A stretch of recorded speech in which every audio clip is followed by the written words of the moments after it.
Extension Specialist for Instructional Support. And my partner in crime today is Kelly May. She is our Senior Extension Associate for Family Resource Management.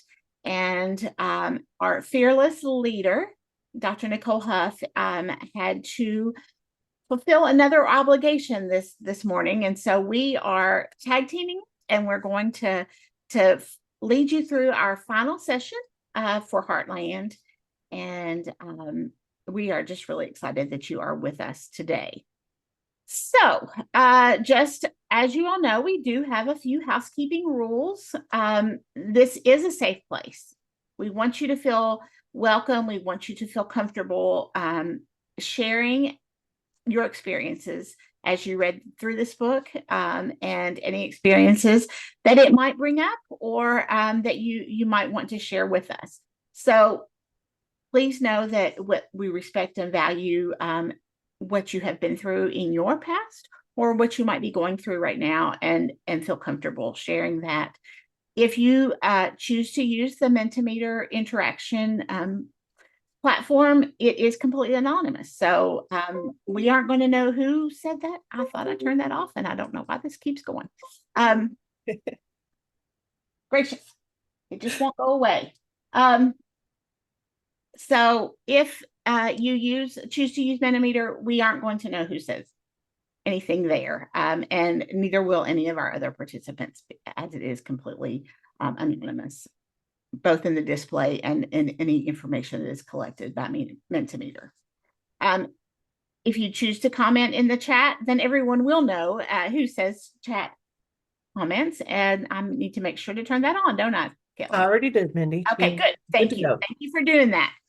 We also do have the question and answer feature, which you are welcome to use, and we will watch that as we go along. And so we will just proceed to the next slide, which will have the Menti information on it. So the code for this week is 38609254, or you can scan that QR code, and it should take you directly to our Menti for this week. So I'm going to do that too. I like to scan so that I know where we are on Mentimeter, so that if Mentimeter gets behind, then we're right there with you.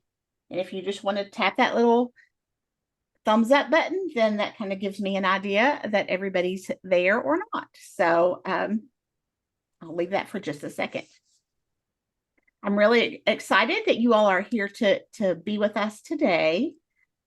And our next, our first Menti question is one that you might want to think about. And so I'll prep it for you as you're putting the code in now. But think about what your major takeaway has been from this section of the book. And we are going to be talking about section 209, pages 209 through 288, which are chapters 6 and 7, which include a working class woman and the place I was from. And so think about that. So today is, of course, April 25th. I can't believe that we are on week 3. It seems like this time has gone by so quickly, because it feels like that we've been prepping for this book 7 for a while, and all of a sudden here we are, we're finished. So a working class woman and a place I was from. What are your thoughts? What stood out to you most about this section of the book? We'd love to hear what you're thinking.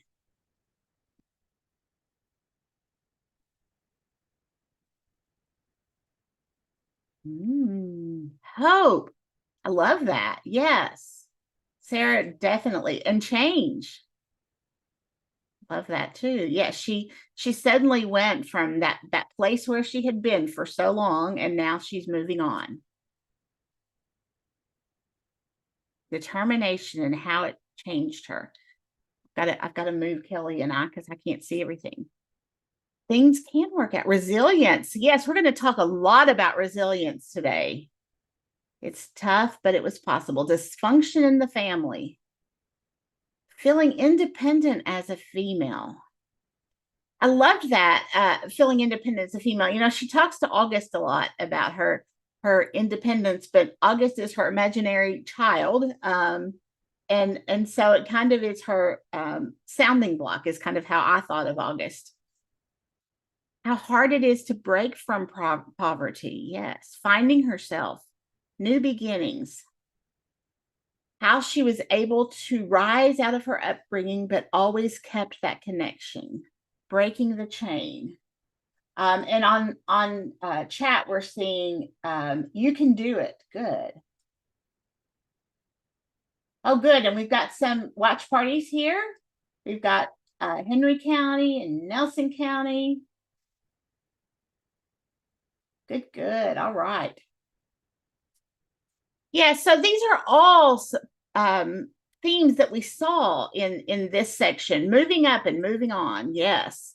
And how men in her life have placed the females in a lower class. That's an interesting thought.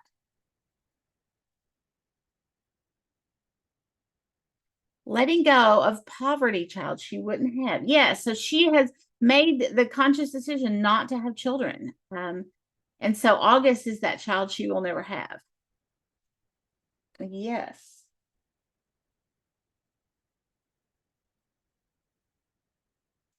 Yeah, you know, there's so many themes that we saw all throughout this book, and she has had the will and the determination to overcome those, and it is inspiring.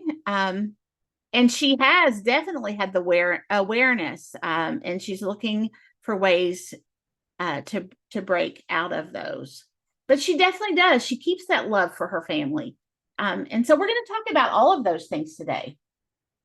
Kelly's put the code in the chat again, just in case you need that. I think we still have a few people joining us. So if you need the Menti code, it is there.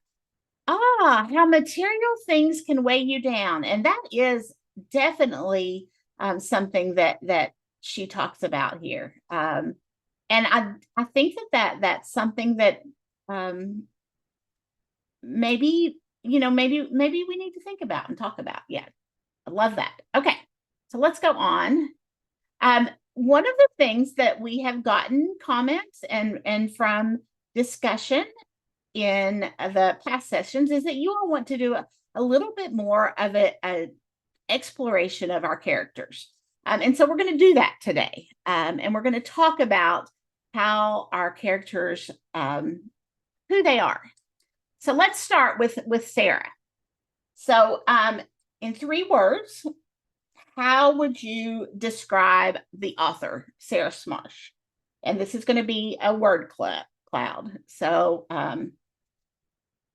and some of them you might have already used in your open-ended responses just now. But yes.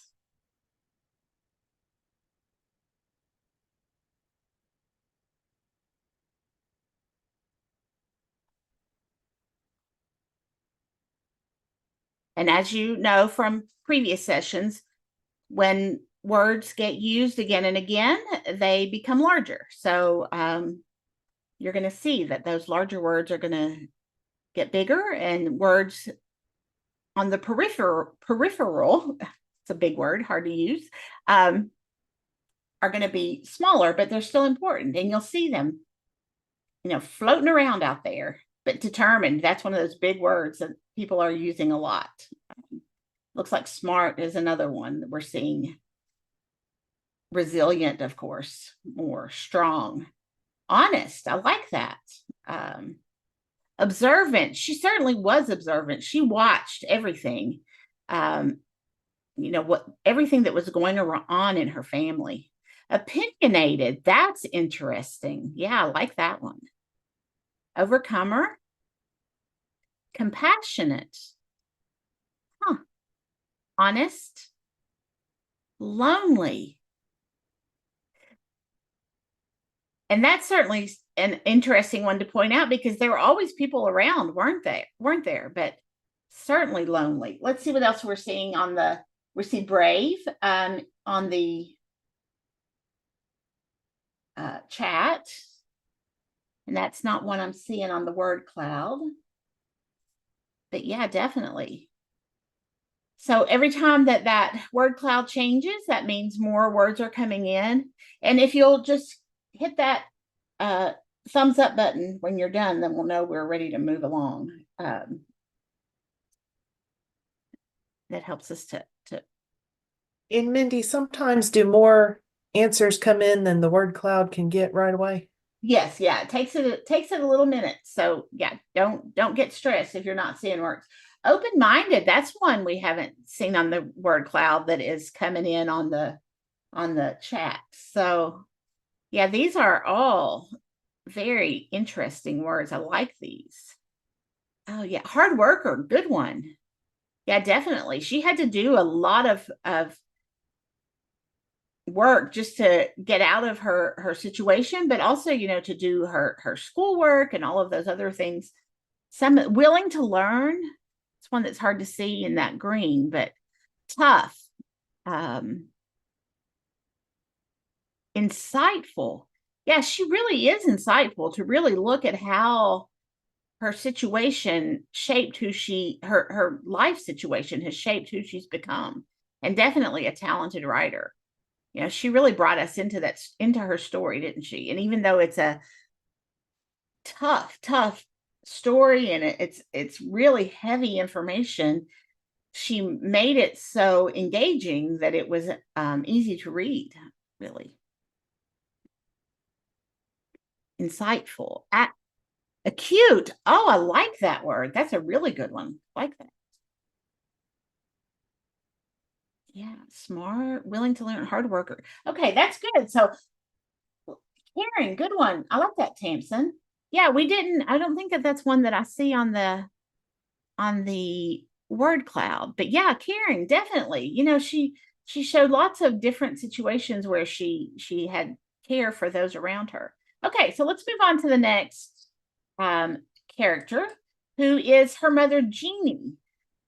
So we heard a lot about Jeannie's life through her narrative as she was talking to August. And so, what do you think about Jeannie?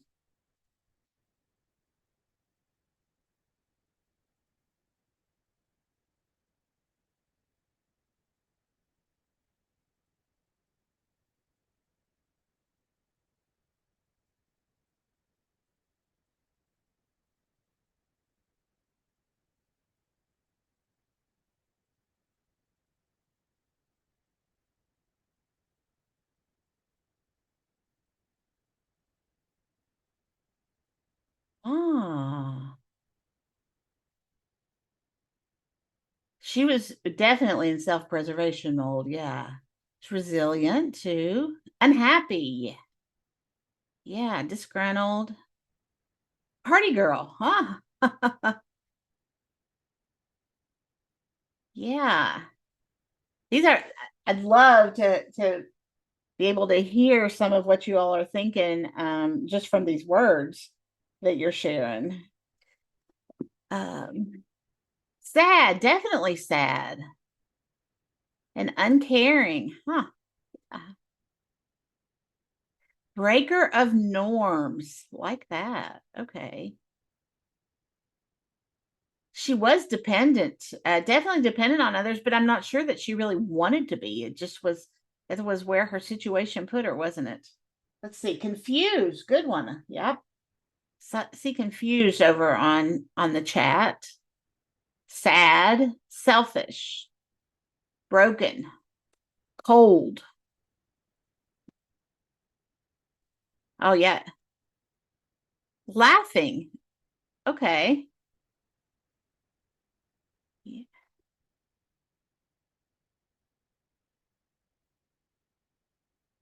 There's so many characters in this story that this is one of those things that we could go on and on and on and on. Okay, let's go to the next slide. So let's talk about Betty. What do you think about Oops, I'm not sure why it's bright green, but okay, or bright blue. Sorry, I'm not colorblind. So what do you think about Betty?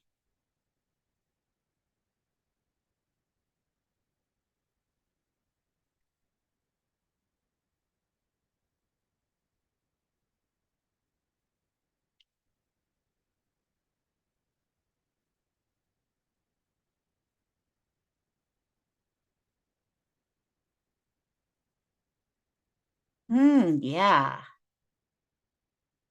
Protector, yeah. She definitely cared deeply for family. She was dedicated, resilient. That's independent. Very loving. Yes. She cared deeply for family. She really cared deeply for lots of people. She didn't care who you were. She was going to take care of you, wasn't she? Family oriented. She was a risk taker. Yeah. Yeah, I can't imagine being I mean, she wasn't much more than a teenager when she sent out into the big city and went to take care of her family, didn't she? Strong-willed, loving and generous. Loving, yes. Yeah, you all definitely picked up on the loving side. Rock. Yeah, she was a rock of the whole family, rock of everybody, really. Strong, intelligent, very intelligent, smart. Yes, complex. That's a good word. Let's see. Focused. Yes. Yes. Good one. Good one. Yeah. Protector. Yeah, y'all are having fun with Betty. It just keeps moving. Loving and generous, dedicated. Um, she was a good role model. Yes, most definitely. You know, she might have not made the best choice in men until she got to Grandpa Arnie, but boy, she was gonna make it or else, I think. She was definitely complex and confident. She was confident in her own abilities to make it, wasn't she?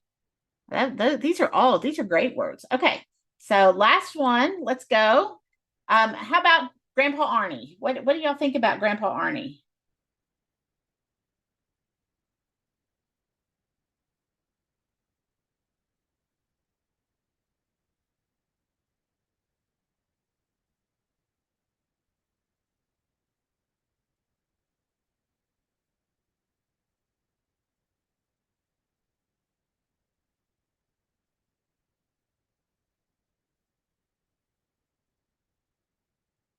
Proud. That's one. Yeah. Emotional, protector, family man. Good. Big hearted, proud, fun, funny. Yeah. Okay. Once again, another rock. He was accepting. Yeah. He just took took that family, just took them all in, didn't he? He loved the land, definitely. Down to earth. I think he's the kind of man that my grandparents would have called salt of the earth, just that kind of man. Love the land, accepting, sad. Yeah. Okay. Good-hearted. Let's see here. Solid. Good. I like that word, Tamsin. Solid. Witty. Yeah. Emotional. Yeah. He was a great grandfather. I think yeah, definitely. I think he was the kind of man she needed, kind of grandfather that she needed in her life. Mhm. Good. Yeah, so there were lots of whoops, sorry, I just lost my mouse there for a minute. Lots of characters that we could have explored, lots and lots. And we just chose those four because they're fun, and they were really prominent throughout the story. But you can see litdevices.com, these are the three words that they chose for those those four characters that we talked about. And you all came up with most of those descriptors as well. And I wanted to just talk about Chick and Teresa for a minute, and those are Nick's parents, Sarah's dad's parents. And I wanted to contrast Teresa, who is Nick's mother, with Betty. Both were very loving grandmothers, but Teresa was really about the same age or generation as Dorothy, Sarah's great grandmother, Betty's mom, because if you read between the lines, you'll figure out that Teresa is a whole lot older than Betty. And well, you don't have to read between the lines. She says that. And I found that it was interesting that she talks about how Teresa was really, really supportive of her being successful as a woman, successful as a student, successful in whatever it was that she chose to do, because don't often think of women from an older generation being that way.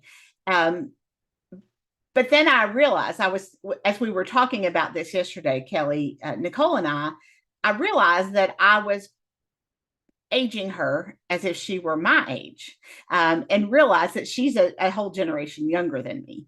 And so Teresa is probably closer to my grandparents' age instead of my great grandparents' age. And so I should have flavored that. I should have thought about that when I was thinking that way. And so my grandmother was very much that way, probably very supportive, she very, very, but of me being successful and my sisters being successful in whatever it was that we chose to do. And I didn't know my great grandparents, so I don't know if my great grandmothers would have been that way as well. But I thought about that later because we were having this discussion. I was like, she's so much older than Betty, and how progressive for her to be that way. And then I realized she's really not as old as I was thinking that she was, because I was forgetting how young Sarah is. So anyway, I did find it interesting though that Sarah made such a distinction about how much older Teresa was than Betty, and it's because of this history of teen pregnancies that Sarah's mother's side of the family had gone through. So I had to go back and remind myself that Teresa is not as old as I was making her out to be, because I was forgetting to age Sarah. And before you move on, Mindy. Yes. This family tree was interesting to put together, and if there are mistakes in it, it's my own fault, because I attempted this lineage for Sarah and included her imaginary child, August, who doesn't actually exist except in Sarah's mind. You're right. But I went straight up because Sarah talks so much about the women in her life, and her book is very women focused. It that I is. went up through the mother. So a lot of times a family tree is based on the paternal side, or it'll show both. And for Sarah, I wanted to show more of the maternal side in who they chose. I had to put Ray on here because he was her biological grandfather, although Arnie is the grandfather of her heart and her life. Yes. So we had to have both of them on there, but there are certainly lots of people who are left off of this chart, and apologies to all of those people. I would have loved to have listed all the kids, but just putting all of Betty's husbands on here would have taken more than a slide would fit. Yeah, we can't fit them all. That's right. That is right. Yeah, and it is. I mean, that like we said, this book is just complex with all of the characters. And it was just overnight that I had that inspiration that, like, I was forgetting how many people fit into that generation of age just because of that cycle of teen pregnancy. So yeah. And I liked how when we were talking between us, Mindy, you were talking about the differences between the two grandmas, not just because of their age, but because of their upbringing and their style. Oh, yes. Chick and Teresa were married 50 plus years and stayed together. And I think the book even used the word homemaker at one point to describe Yes. Teresa, because she didn't work outside the home. And Exactly. all the women on Sarah's side had many, many jobs. And in those word clouds, we saw a lot of words like professional and hardworking. And they definitely worked outside the home and brought in that money for the family. So it was interesting. And Karen says that she sometimes had a hard time keeping up with the characters because, and there were so many characters, and it was hard to keep up with them because they just I started making the family tree for myself because I was having a time too with all of the different ones. But as you'll see in a minute, this actually plays into what we're going to talk about with our information that we're sharing about resiliency and the financial aspect of this book. And it also plays into other areas of family and consumer science. This is a very FCS sort of book. It covers lots and yes, lots of things. and Glenda mentioned that Sarah said that the women made the decisions in her family, and that really ties into what Kelly's getting ready to talk about. Mhm. So we'll move on and let Kelly take over. Thank you, Mindy. All right, so we're going to talk for a minute about genograms and tracing patterns. So that we saw a lot of patterns in this book. Some were very obvious, and Sarah was talking about those patterns because she deliberately wanted to break those trends. And some patterns were not talked about as much, but yet were still evident in the reading. And so a genogram is a way to depict the key people and patterns in a person's life and to identify intergenerational trends. And it can be used to show all kinds of different trends. So it does show relationships, but it can be used to show behavior or health trends, for example. So when those patterns become visible, we can be more intentional about treating or beating the issue. So here we're going to talk about a few different ones, but ones we're not talking about here that you might think of in your own family might be diabetes or anxiety or cancer or other things that you can see that might be passed down. And this is genograms are used often in family therapy to help trace patterns. So if you go to the next slide, this is an example of the kinds of symbols that might be used if you were to create one of these for yourself. So it looks like a family tree and it has all the members in your family tree.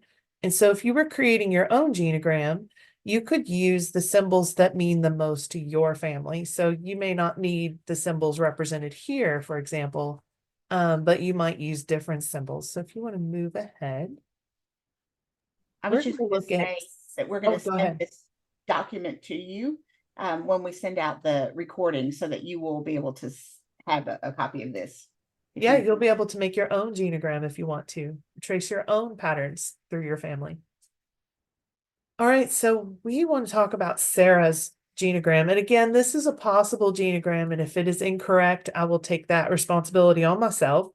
But we have a very simplified family tree, even simpler than the one we looked at a minute ago. And I've attempted to look for patterns in her family that we saw, as Sarah noted in her book. And also I want to mention that Sarah is the author, so it is her perspective. And so there may have been things that even Sarah missed about her family, or that she remembers different than her family might remember it. But as she has presented it, this is what I gathered about her family. So you can see there's a key here. The ovals are the females and the squares or the rectangles are the males. And there are different shadings or patterns you can put in them, meaning different things. So Dorothy, for example, has the straight lines in her oval, and that means she had some kind of mental illness. And we know that because in the book, it was noted several times that she was diagnosed with schizophrenia. And so her family had to deal with that. Now, the brick pattern, that diagonal brick pattern that you see on Aaron and Ray and Jeannie, stands for, in this case, I'm using that symbol for abusive. And there are different levels, right? So these things are somewhat subjective in whether or not someone is abusive. And so I kind of went back and forth on Jeannie. Was Jeannie abusive or not? And feel free to type in the chat if you feel strongly one way or another, or at the end of this discussion, if you'd like to unmute yourself, you can raise your hand and we'll maybe even let a few people talk at the end. But for Jeannie, as we talked about it in our little group, we kind of thought that maybe she was a little verbally abusive or maybe a little bit mentally abusive, where Sarah felt a little bit of neglect, which is a form of abuse as well. So she mentioned several times that her mother was not openly loving and she didn't express herself in that way. but other a little more stringent times where she described the actions her mother took. Now for Ray and Aaron, I think it was a little more aggressive sorts of violence that were physical. And Ray actually was involved in the criminal justice system. That's why his square is gray. So that was mentioned in the book. Um, for substance use, there is that orange line or that horizontal line through the character's shape. And that's also kind of subjective too. So they use substances. How much did they use substances? Um, when Jeannie or Sarah describes going home from college and taking a friend home from college with her, and her friend was shocked that everyone had alcohol in their hand. Just that statement alone makes me feel like each person above Sarah in that lineage probably needs that line for substance use. Whether it's a problem or not may be a different issue. But it was prevalent throughout the book that alcohol was mentioned, cigarettes were mentioned. In some cases, drugs were mentioned. I think Ray may have sold drugs at one point. So that was something that came through in the patterns of the book. And while Sarah didn't mention it as much for herself, the genetic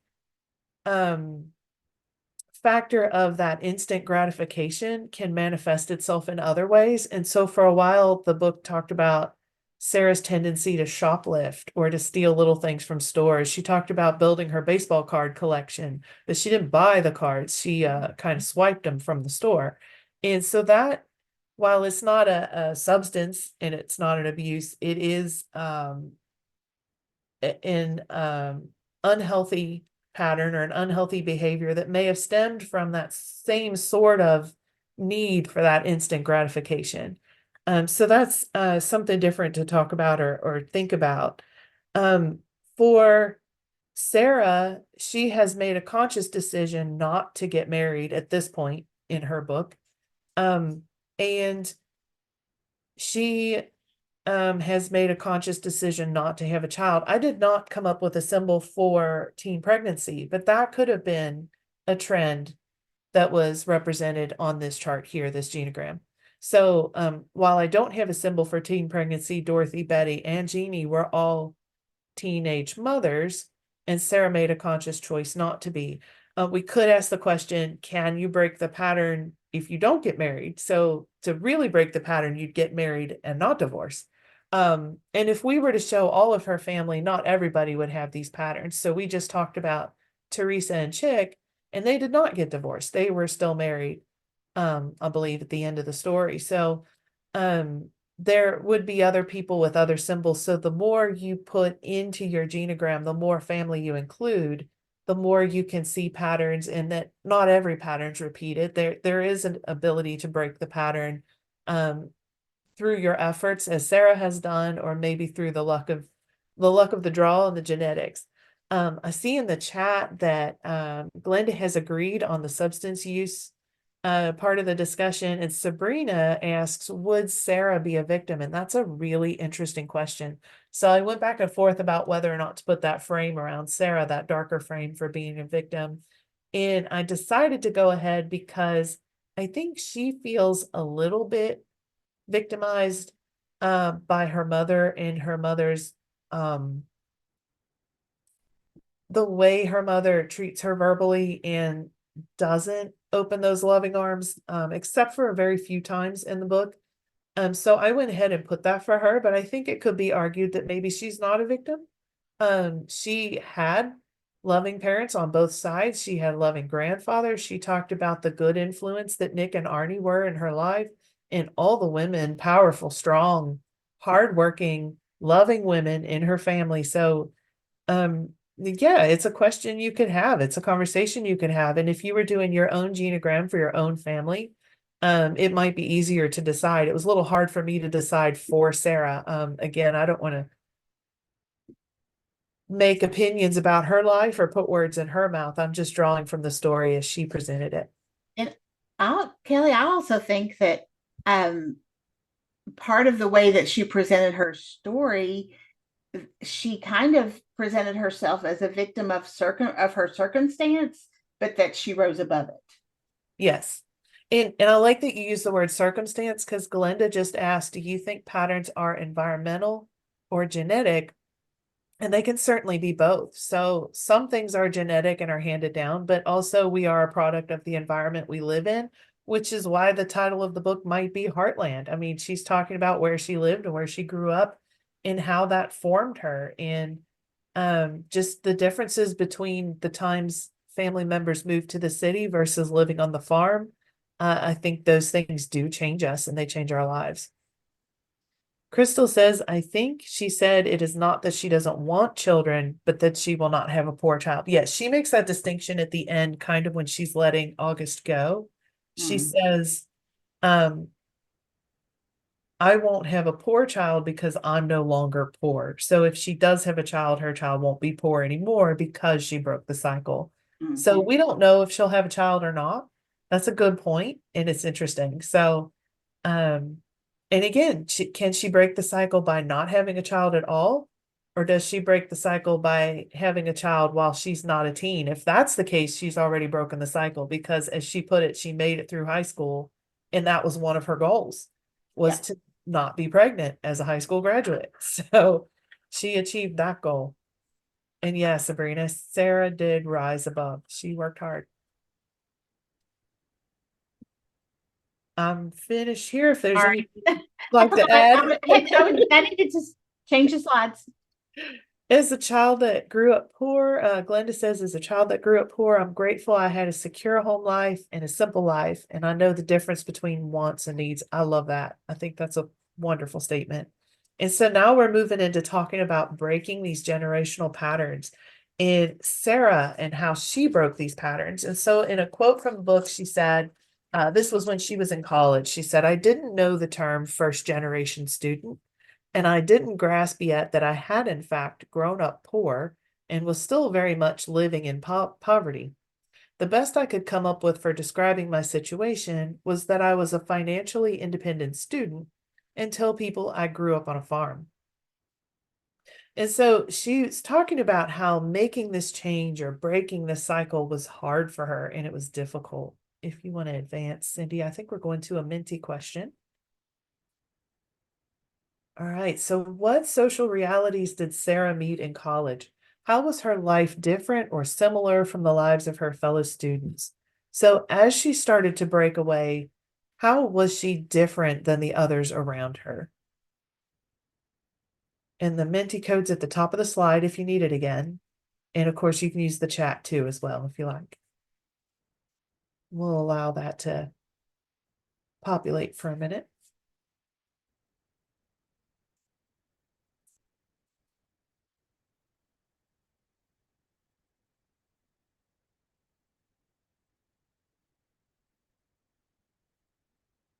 So she worked several jobs. What else was different? So she went off to college. Yeah, not everyone had grown up the same. And she'd grown up on a farm in the rural areas of the state, and she went to the metropolitan college, right, in the big city. And so that was different. She was grateful to be there, but really struggled financially and socially. Yeah. She was not spoiled or entitled. I don't know that we were treated to who was exactly opposite of her. She didn't talk a whole lot about her friends in college, so we don't know too much about them. But she certainly did meet all sorts of people on campus and after. And she had to find a job. Her background was very different. She found more than one job too. She worked really hard. And she was driving back and forth. So maybe part of why she didn't talk about as many of the people around her in college was because she was at school, she was working, and then she would get in her car and drive home. And she talked about she would visit her mom and she would visit her grandparents. And she didn't leave anybody out. Even though she moved away from her mom, she still went to visit her mom and made that conscious effort to include all of her family in her life. Some more responses are coming in. Money's, clothes, working versus not working. Her dialect was different, her social struggles. Oh, that story of the college friend who came home with her and how embarrassed she was that they were cooking raccoon. And she said, raccoon's even trashy by my standards.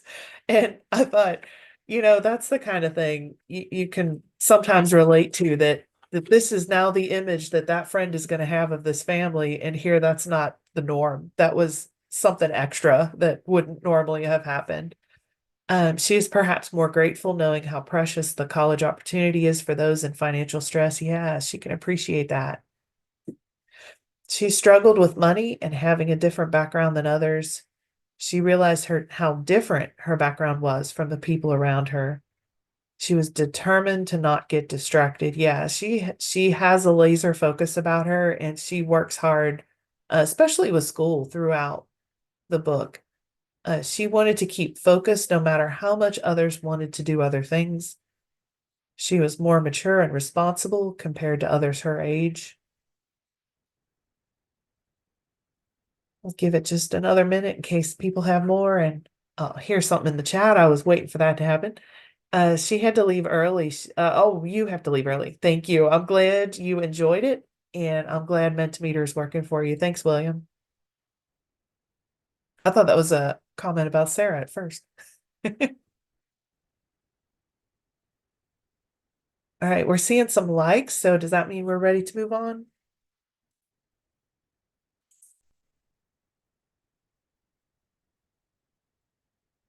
Hi.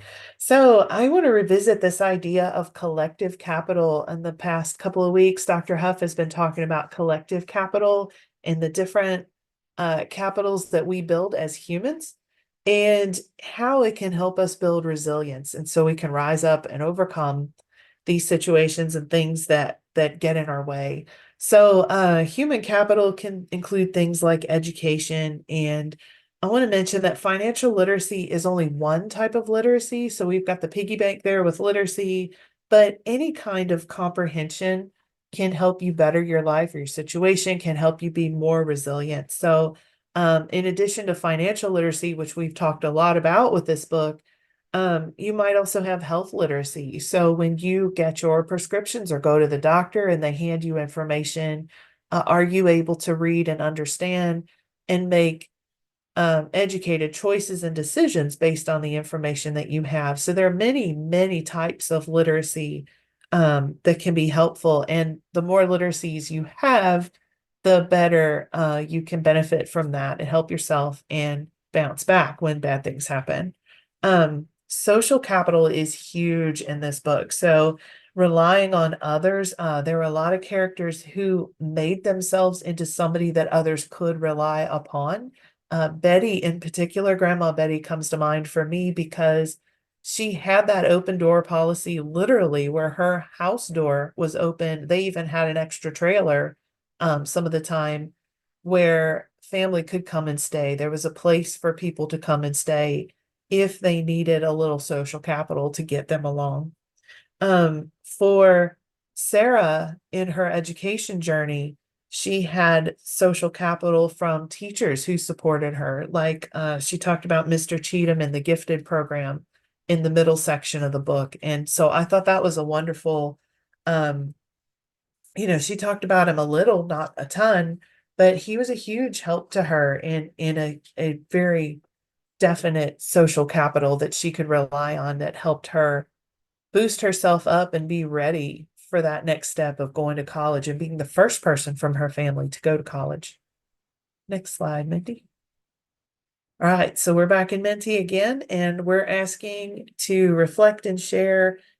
And this is a tough one, so it might take a minute for a couple of things to populate in here. But have you broken a cycle? And not just have you, but how? And if not yourself, do you know someone else who has broken a cycle, and how did they do it? So I see somebody responded quickly. They've married up. So I'd love to hear more about that story. But I think Grandma Betty married up when she found Arnie.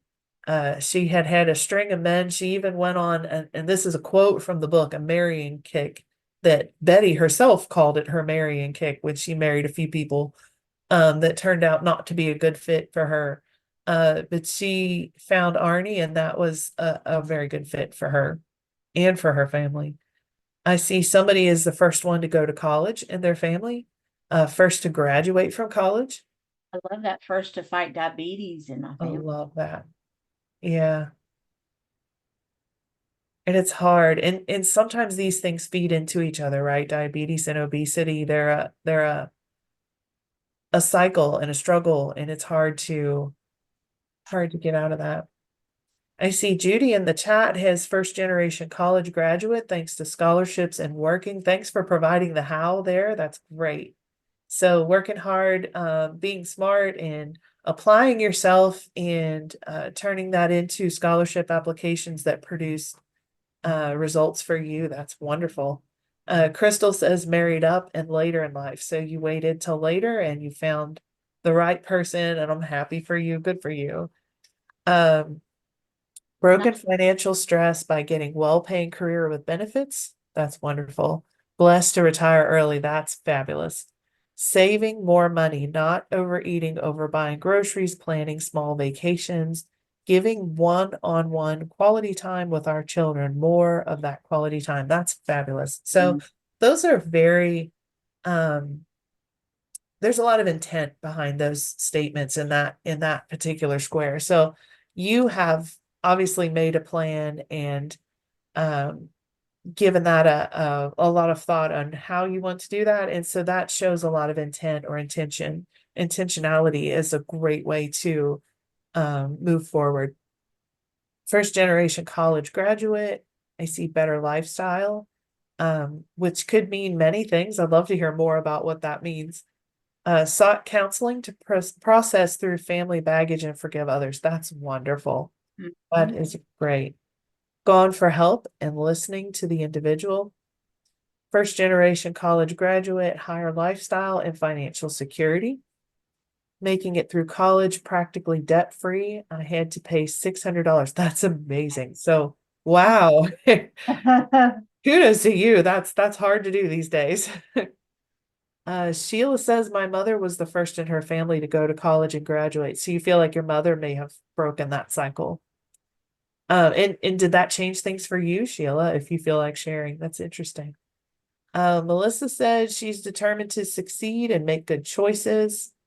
Tamsin says seeking what my community resources have been through extension services to health department to volunteering with community services.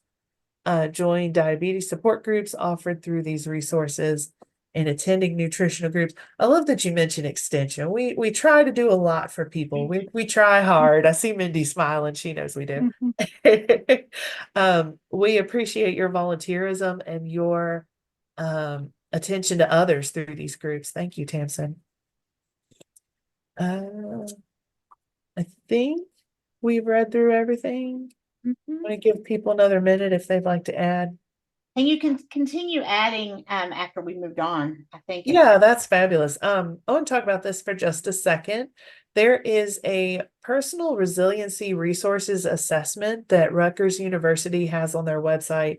This is a fabulous resource. It's sort of a checklist of all the things you could have or might have, and it even allows for a range on your answers of, do you have a little bit of this or a lot of this, to kind of gauge whether you have resources available to you to help you be resilient.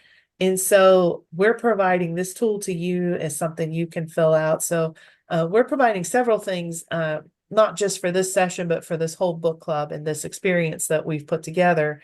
So these will come out with the last email. So you can scan the QR code if you'd like to go to that link now, but you'll have time to complete that on your own time whenever you're interested in it, and we will share that link again at the end. And Sheila shares, yes, this has changed my family and our opportunities to get started in our lives. Yeah, thank you. So I think she's referring back to how her mother was the first to go to college and graduate and how that has changed her opportunities. All right, so wrapping up. First question is, we want to know, what was your biggest takeaway from this book? There was a lot to unpack. I feel like we've only unpacked a little bit. That suitcase is still full of everything. This And was probably one of our thicker books. Mhm. We have had a lot of books, but as far as information goes, this one had a lot. Maybe not more than It's Butter a Carb, but um, there was a lot here, wasn't there? Yeah, there's a lot to unpack. So yeah, what did you get from this book or this experience? I love that. Your past does not dictate your future. Definitely. Definitely. Keep on working towards those goals. We love goal setting. We talk about goal setting all the time in family finance, but not just family finance. We talk about goals through Everything. all of FCS. All Yeah. of FCS. That's right. And if you want to think about this, we will also ask this question on the overall evaluation. So if you don't have a response right now, don't stress because we will give you an opportunity to think about this question, this response. Sabrina in the chat mentions very interesting to see how I could relate to each character. I found myself doing that through the book. Like, I didn't grow up in Kansas. I grew up in Kentucky, but I grew up on a farm in Kentucky. My grandparents had a farm. My dad now still has a farm. My brother has joined him in farming. Not the same kind. We don't raise wheat, obviously, but um we have some of those things in common. And for me personally, it was fun to make some of those connections. And I'm sure that's different for everybody. There's some little nugget maybe that might have reached out to you personally that you could relate to. Some Yeah, of the other, there were little pieces all throughout. And it was very, very interesting. yeah. You can rise above adversity if you stay focused. Issues relating to poverty are very complex. That is so true. It's so hard to know with a lot of things. It's hard to know what feeds into something else, and there may be underlying problems that you don't even realize, especially if you've not been in that situation, not just poverty, but other situations. What goes into something happening and generationally becoming a pattern.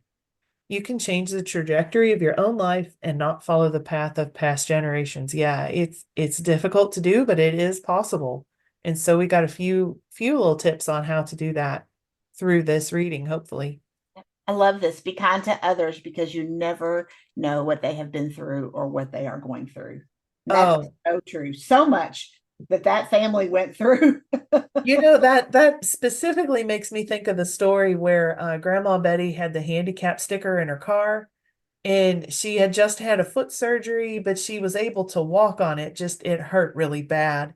And later in her life, she had fibromyalgia too. And so those are things that you can't see.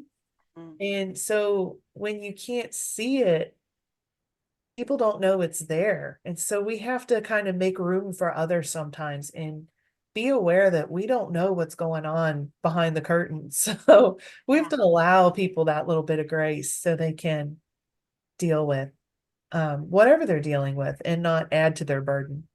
Oh, Sabrina says rising above wasn't all about money. That is exactly right. It's that human capital that Kelly was talking about. Mhm. The resources that we have are so important, and learn to listen to others. Yep. Yep. Oh, Tamsin thanked UK. I appreciate that. Thanks. We love providing resources. Thank you for joining in. She also says how families learn to communicate even among difficulties and learn from those difficulties. Sabrina says wasn't raised on a farm, but my ancestors did.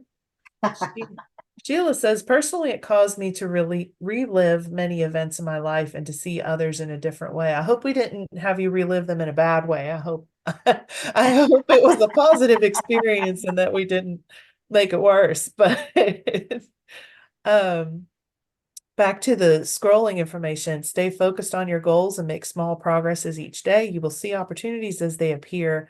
I definitely related to several situations. It's crucial to grow and grow opportunities for those in poverty and dysfunction. Don't blame your problems on your past. You can change yourself if you want to. Don't give up. Give grace. Many folks struggling have pride and are working. They hate asking for help. Yeah, it's hard to ask for help. And in the book dwelt a lot on, especially in the early chapters, on the shame and the pride and the issues there with when help is available, or when help is available but it's hard to ask for because you have to jump through the hoops to get it. And maybe it's hard to ask because of pride, or maybe it's hard to ask because it's literally hard to jump through the hoop. Yeah, that's exactly right. All right, Kelly, we better move on so that we Yep. don't keep them too long. We just have a couple more questions. And these might look familiar, Mhm. but we just want to kind of gauge what you have learned since the beginning. Yeah, it might be the same word. It might have changed since you finished the book. But what one word comes to mind when you think of financial well-being? And I think this is a word cloud, right? Yes, it is a word cloud. Security, that's a good word. Nice and big. Several of you have put that in. Yeah. We're seeing independence, secure, peace in the chat. Now, Oh, somebody ah, feels well off now. saving, Savings. Don't give up. These are great. peace, good. Yeah. Oh, good. Okay. Secure. Yep. Savings. Being able to choose. Oh, Oh, choosing. that's a Yeah. good one. Discipline. Kind of an independence about it. Yeah. Yeah. Peace of mind. Ah, Helping others, plan for retirement. Those are in the chat. wholesome. Wholesome. Oh, that's great. Uh-huh. Yeah, this it's going to be so much fun to compare the first word cloud to the final word cloud and seeing what's different. Um, so yeah, this will be fun. Can help others. Plan for it. Good. Yeah. Peace of mind.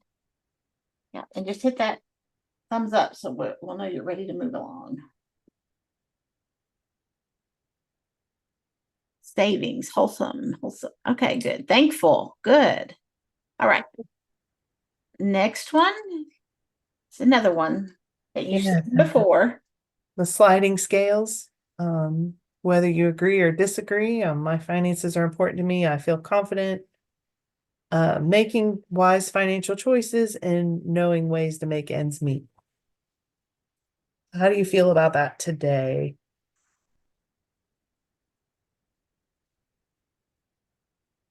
I think the colors come up randomly sometimes, and this is a good one. It's easy to read. Mm-hmm. Looks like we're feeling pretty good. Financial Yeah, is that's important. good. We've got some confidence going on here. That's great. Good. Good. Good.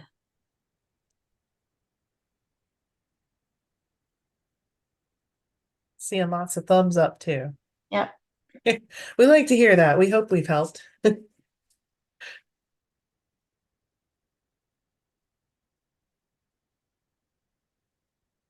We have appreciated you all joining us on this journey through Heartland. It's been fun.